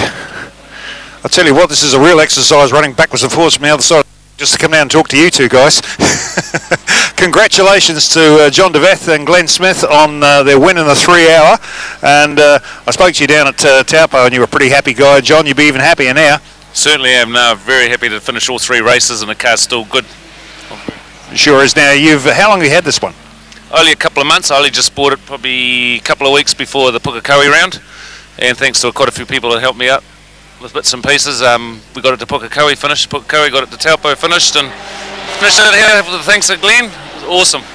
That's right, and Glenn, you're more commonly seen in that wicked Porsche Daytona thing, and so how did you enjoy driving this? Oh, it was actually really nice to drive, but being John's car, I was really nervous about doing anything to it, you know, but it really doesn't step out, doesn't do anything wrong, so it's quite a nice car to drive. In a lot of ways they're a bit like the Porsche. They're a purpose-built race car, so you know you do expect them to do the right thing. So we're seeing your thing here in November. Pardon, what was it? We'll be seeing your car here in November for the GD1. Yeah, we'll definitely be here for GD1. I think John's going to be here for GD as well. So I think she's going to be a great meeting. That meeting. Certainly will be. Now, what are you going to do with this, John? You're running endurance and sprint rounds and that sort of thing, GD1, GDNZ or something? Yeah, that's exactly right. That was the original plan. I bought it to do the endurance rounds, so I just thought I'd take each race as we go, and it's been good to me obviously in 3 races, so I'll take it to the South Island as my plan and race it down there in the endurance races, and if she's still all straight and still all good and haven't done anything bad, I'll go into the GTs.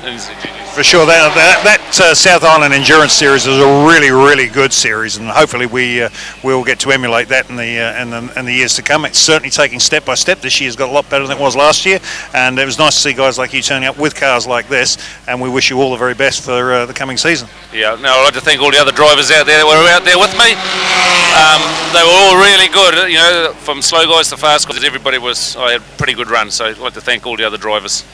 Cool. Any last words you want to have? Oh no, just a big thank you for John for bringing me up during the week and let me have a driver's car. Cool. Thanks very much, guys.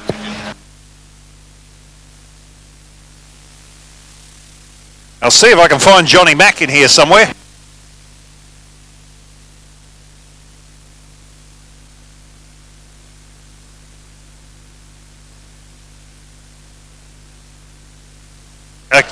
Okay, so I'm down here now with Johnny Mack, and yeah, congratulations, Johnny. I think you come home 5th in the end, didn't you? Yeah, I think maybe 6th. Just wasn't our day. Much in the first half when was in the car, and then it sort of recovered a little bit, and then we had some steering issues and a front spoiler that had been broken off in the first half as well. So I was sort of driving a wounded car, and then half an hour into it, you know, we had some good pace there, and then yeah, the clutch just flared up again. I just had to nurse her home. Yeah, that's no fun when you're finding a wounded car, and I tell you what, it's quite unusual because normally Porsches in endurance racing it's Porsche 1, 2, 3, but they got beaten up pretty badly this weekend. Hey, look, he can do it. So you know, congratulations to John and winning in the prototype. You know, anyone who wins one of these races, the team have done a really good job. So good on them, and we'll just have to be better next time. For sure, and it's but it's been a good series, isn't it? I think you've only done the 2 rounds, haven't you? Enjoyed it? Oh, look, I love it. I mean, this is the growth of motorsport, is 2-driver racing, and you know, this series is just going to grow, and you know, we'll be back again next year, maybe in something faster. Terrific. And any possibility of seeing you on the mountain this year? Look, you never know. The door's not completely closed, but it's quite unlikely at this stage. But maybe the mountain next year in February in a GT car sounds like a lot of fun. That sounds a real good idea. Hey, thanks for talking to us, Johnny. Wish you all the best. Yeah, thanks everyone.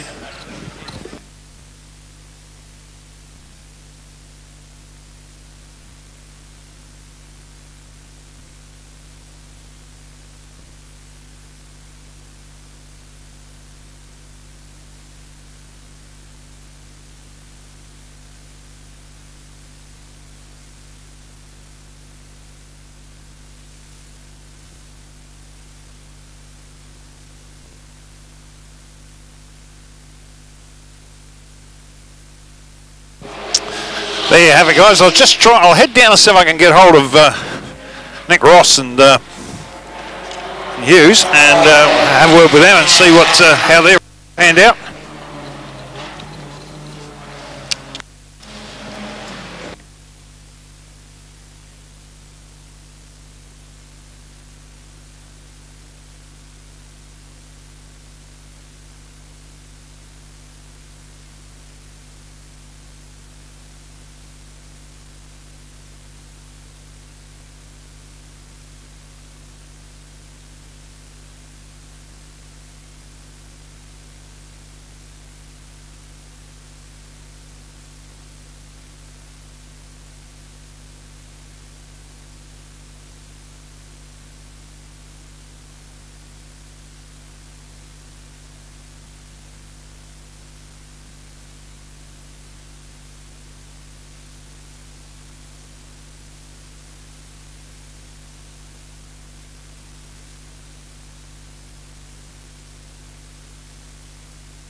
Okay, folks, after a bit of a delay, I'm back with you. It's keep you up to date with what's actually happening out there on the track. So, well, apologies, I had to shoot across to interview our race winners, and regrettably I couldn't obviously interview the second place people because they're still out on the track, and I managed to miss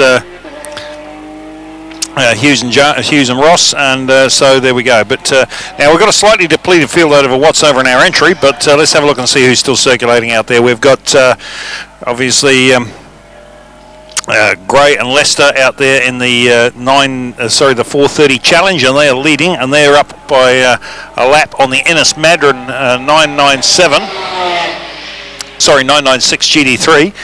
So. Sorry, they're up 2 laps on the 996 GD3.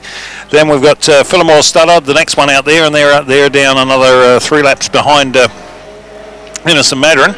Then Niall and Pilati, they're out there as well, still in there, 997 GD3. But they're a long way down. Hang on a minute. No, hang on. Now this is going to get slightly confusing now because the results that we have are are included in the 3-hour race, so trying to pick up who's running where is going to be a bit of a challenge, so we'll just have to have a guess and see how it pans out. Now there's the Hecky Jones, the Hecky Smythe, and Brett's have gone past, and no, we do have the Niall Pilati cars still out there, but they're 20 laps down. The 677 car of Carpenter and Eden, they're still running, they're doing very well, they're currently sitting 6th overall. And then with Jones and Barry in the little BMW E36, the 525 or 535i, they're currently sitting in 5th position.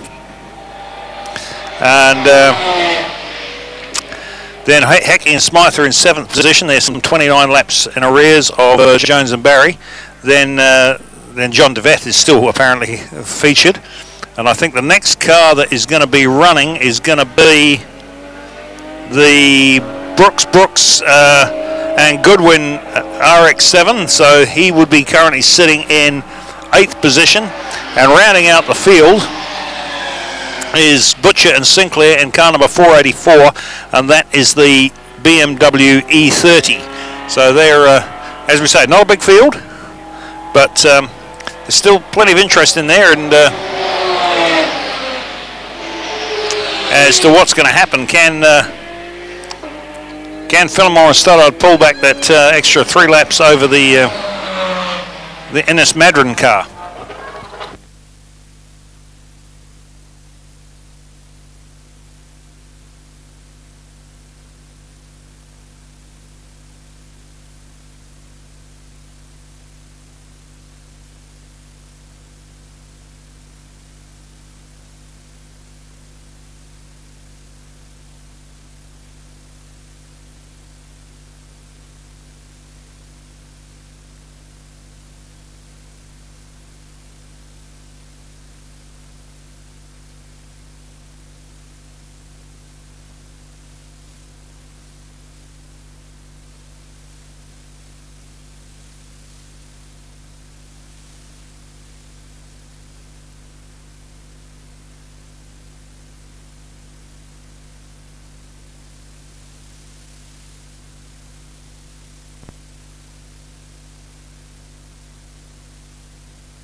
Okay, folks, just to give you an update as to where we all are at this point in time.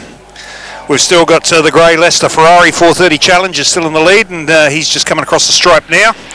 And he's just put in his 202nd lap with a time of 1:11.54, and he's backed it right off, as you can imagine, because he's done the fastest time of 1:07.8. Is his quickest time to date. Then we've got the Ennis Madron Porsche 996 across the line next, and he's just done a 1:10.8. And he's about 2 seconds off his fastest lap time as well. Then we've got the Phillimore Studdard car through next, and they're down a bit in there. There's some. Actually, they're now on the same lap. That's impressive. They've fought their way back onto the same lap as the Ennis Madron car. Although that could be because of a recent pit stop, but they're now only 50 seconds arrears of the Madron car. Now, bearing in mind that Madron car, that's a 996, whereas the Phillimore Studdard car is a 997, so it is a quicker car. Then we go to the next man through is the Niall Palladdy car. Now, they're 19 laps in arrears, and they're 15 laps behind the third place man. Then we go back to Jones and Barry, Kane Barry, and they've just gone past us now in that lovely little BMW E36 335i, or 330i. So they're doing real well.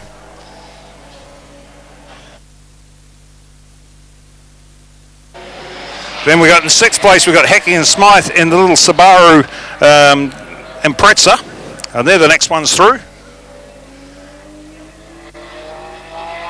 Then car 677, the Adam Carpenter, Vivian Eden, and they're in that lovely little Mazda Astina, the little black one.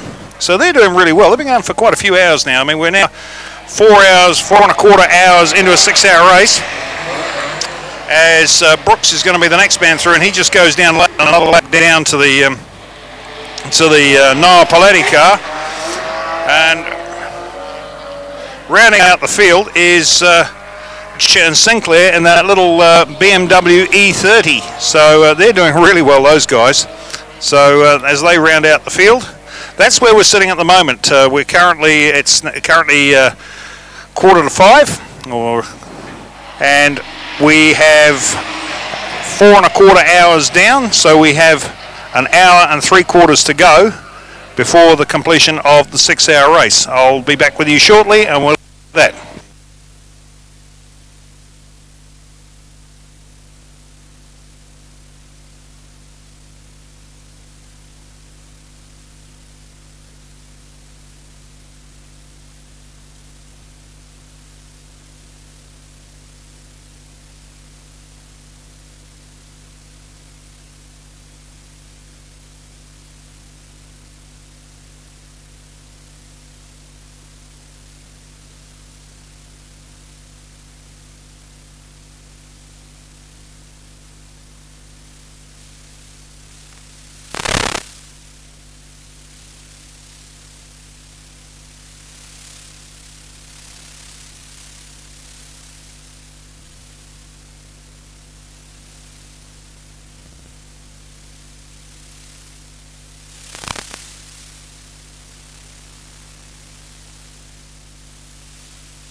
Well, just to give you an update, we've now got 9 cars left running, and the last man out on track is the Adam Carpenter and Vivian Eden Mazda Estina, and they've just gone out after a very, very lengthy pit stop, having completed 198 laps.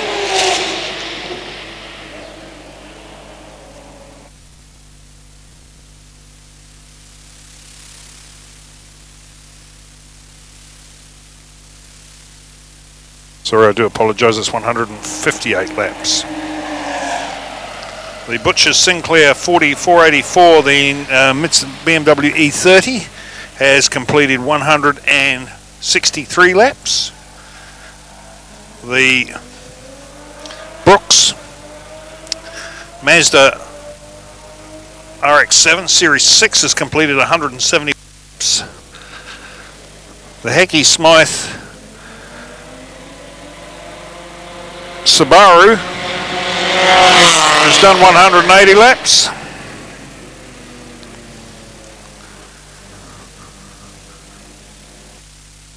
Jones-Barry BMW has completed 189 laps, and the Niall Pilati Porsche has done 199.